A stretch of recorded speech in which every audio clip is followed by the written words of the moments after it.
Hello everyone and welcome back to my channel. Some of you may know that one of my favourite activities in cozy games is definitely decorating. So today I wanted to share with you some up and coming cozy decorating games that you need to know about. Some of these I've tried and tested because at the time of filming they actually have demos out, so don't forget to check the description and also go ahead and add them to your wishlist on Steam. Whilst you're there, don't forget to like and also subscribe for more cozy games, but let's get to the decorating. Firstly, we obviously have to start off with one of my most anticipated games for the year, and this is Tiny Glade. You may have heard me talk about this one before, but if you haven't, Tiny Glade is a relaxing sandbox building game all about creating whimsical castles. Apart from petting a cute sheep, there really is nothing else to this game apart from you having the freedom to make wonderfully cute builds, which means it is super relaxing and very chill. Of course, I had to give the demo a try and it didn't disappoint. Firstly, I love the graphics. They are everything I want from a game all about castles. It's so aesthetically pleasing and I love the fairy tale feel the game gives you. But I'm not playing this game just to stare at the graphics. Of course not, I am here to decorate. So going into this demo, the controls are quite easy to pick up. Of course, not everything is going to be available in the demo, but it does look like there'll be a lot of variations and different mechanics. Firstly, you have the buildings. There are a few different types here. You have towers, houses, walls, and it looks like there'll be fences later too. The buildings are really easy to manipulate. You can change the size, shape, and even the roofs. You can adapt to your vision. I also love that if you destroy the buildings, you get ruins, which is a nice touch. One of the best features about the game is how adaptive and intuitive everything is when other things kind of interact with the other items, such as the paths creating archways or doors when they meet the walls. It does take a while to get used to, but it is super fun to experiment with and see what will pop up next. There is also customization. You can change the colour of the walls and the roofs and remove certain features too.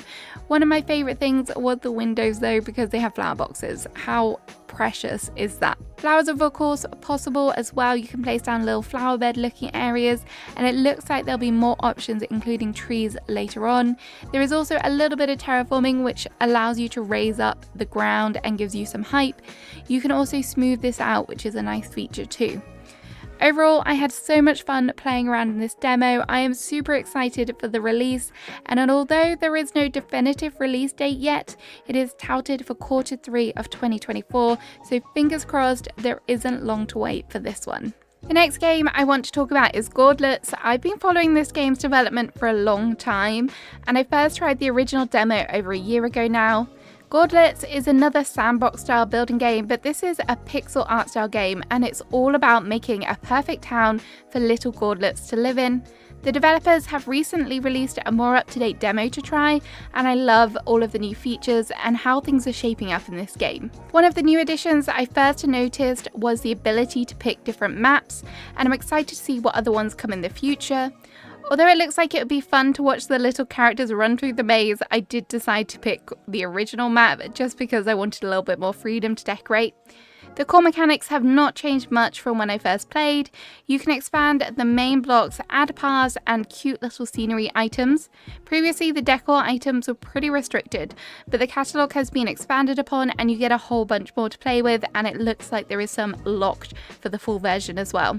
I love the addition of the new building and the tents, they are very cute. There's also mushrooms, which are an amazing addition. You also get to choose from a nice colour palette, so you can theme your town how you want, have your own little colour palette just for your town. There is also the ability to decorate the interiors, and again, there was more of a selection of things that you can use indoors so you can decorate with, including a fireplace. Also, I love this little feature. I don't know if it was in the original demo, but I have a feeling it was. But either way, you can actually decorate inside the birdhouse, which is, just precious. I did also notice at the beginning of the demo there was a bit more of an introduction to the game, which was nice as it explained it, and it was in a little bit of a comical fashion, which is always fun. Although with the pixel art style game, I don't think you get as much freedom in some other decorating games, but it is a great place to start if you find some other games really daunting to decorate in. Having the pixel art style is just nice. It's pretty like chill and not too stressful, and you can also still come up with some really cute builds, and I enjoy the fact that you can just casually expand your town as you like. If you decide to come back and then add in like a beach or a campsite, you can do that. The little gauntlets in the game are also a great feature, which are quite unique, and you can see them scurrying around and interacting with the world, like watering your plants and stuff. You can also customize them now, which is just upping the cuteness factor even more.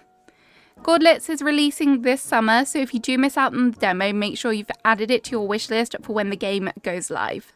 If you're a fan of unpacking, then you will love this next game. This is Urban Jungle, and it combines puzzling and decorating perfectly. In this game, you'll be able to arrange a variety of houseplants to find their most suited habitats and requirements, including ensuring they are in a well-lit area or near a humidifier. The closer you get to that ideal location, the more points you will earn, which will help you progress to the next level. You will also earn in-game currency, which are called lilies. You can then use these to purchase yet more plants in the shop, and there will be different varieties as well, which are always fun. There are also a few side quests which will help you unlock more lilies too. In the demo, you play a couple of levels which start off in a bedroom and move through into a university room, so it does feel like there is going to be a little bit of a story here as you kind of move through the life of someone, similar to the way that unpacking works.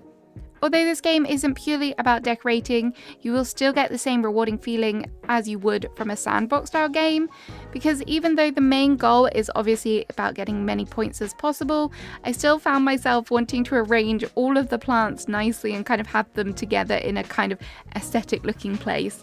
You can also move other items in the room around, which definitely helps kind of make it feel like more of a decorating game. So it is kind of decorating and puzzling together. Another great feature is the fact that there is so many different varieties of plants, so you can come in different colors, and there's also some interesting plant pot variations as well, so you can kind of purchase the ones that you like the look of and kind of adjust it to your preferences. Overall, even though there is a puzzle element here, the relaxing atmosphere of this game, combined with the cute graphics and adorable plants, which you can't kill, that's an added bonus, makes it a great wholesome game. Really excited for the full release of this one. There is no release date yet, but it is set to release this year, and I do highly recommend giving the demo a try before it disappears. At number 4, we have Campervan Make It Home. If you've ever dreamed of escaping in a campervan and driving off into the sunset, then this game is for you. This game is about embarking on a journey of self-discovery, and along the way you can organise and decorate your very own campervan to make it feel like home. The demo for this game dropped on May 30th, and it focused on giving the players a snapshot at the decorating capabilities of the game. Unlike other decorating games, you don't have an open inventory or catalogue to pick items from. Rather, the next item you pull from your kind of selection will be random. There are some themed buttons, so if you want to work on one particular area, such as the kitchen, you can, or the items will be kind of organised to that theme. Within the campervan, there is also a variety of hidden areas and spaces. You can open drawers up, you can open up cupboards. So for example, like you can put knives and forks away in the cutlery drawer.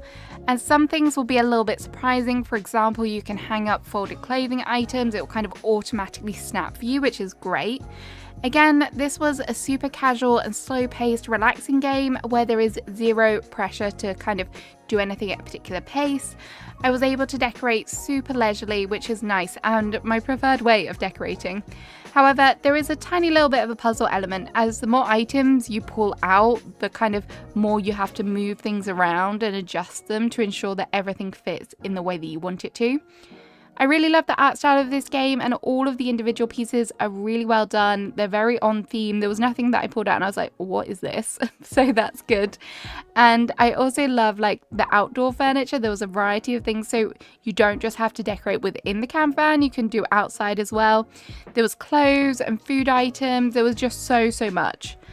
Although the demo mainly focused on decorating, in the main game there'll be a story and missions as you travel around and adapt the van to different locations and different kind of seasons as well. It looks like there's a snowy area, which is so cool.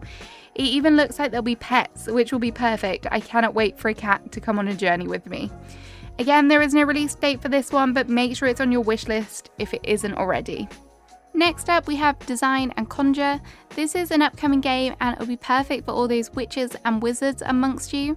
This isn't just a decorating game though, as there is a story behind it. In this game, you'll play as Dahlia, who is an avid decorator who just happens to be a witch. Dahlia has recently returned home from university, and you'll follow her journey as she reintegrates back into the community. There'll be 8 characters for you to get to know, and you'll learn about their stories whilst decorating.